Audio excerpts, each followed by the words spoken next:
Good morning, traders. Welcome to today's market review. This is Razak at CMTrading. Today is June 9th, 2017, and today is Friday morning. So let's look at what's happening in the economic events of the day. So we're looking at 11:30 a.m. manufacturing production number coming out of the UK. So that should affect the GBP. Let's see how it affects relative to what happened yesterday, and we'll look at what happened yesterday. And then at 2:30 South African time, we have Canadian dollar unemployment change coming out of Canada. So we'll look at that as well. But let's look at what's been going on.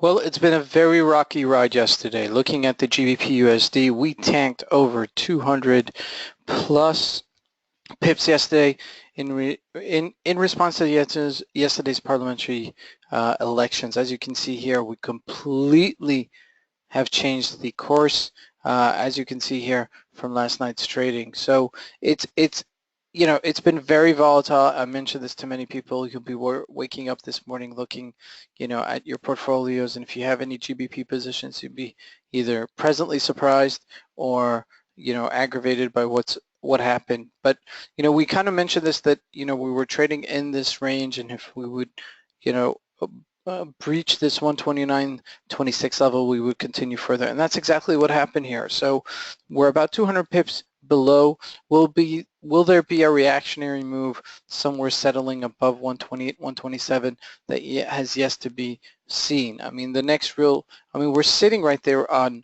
resistance, previous resistance and subsequent support level right here at 127.50-ish level, which is not a bad level to be sitting on a support level. But we may see a bounce here. I would look for a bounce, some sort of reactionary move after the dust settles to bounce in this. So you might want to jump into this small and see if it is firming up.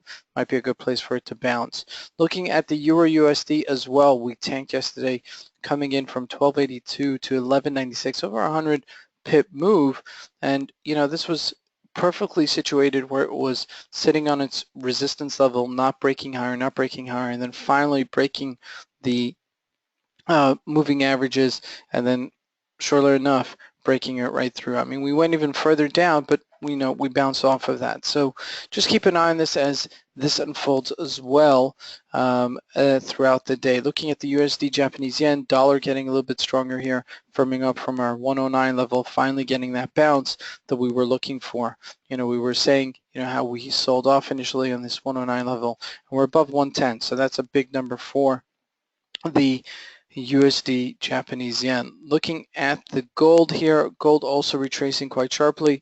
We're trading here at 1274, selling off from our 1300-ish level resistance, which was to be expected. I mean, we went over 70 points since the beginning of last month. So it's been quite a rally for the gold, and let's see if it continues. It's beautiful volatility and beautiful trading. So looking at oil. Oil right back down at 45.60, sitting here at support. A big retracement for oil after what happened earlier this week with Qatar and some of the issues that's been unfolding in the Middle East. But you see, the markets are just shrugging it off.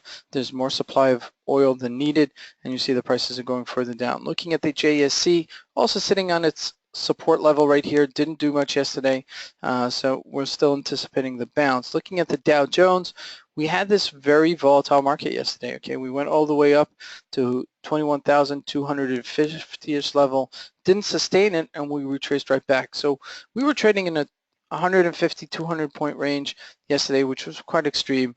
But you see that we're right back, after the dust settles, we're back at 21,192, which is to be expected. So, going into this end of the weekend, I'd like to see some sort of correction to the reactionary moves. Let's see if we anticipate it and, it actually fruites. This is Razak at CM Trading. I want to wish you guys a great trading day and a lovely weekend.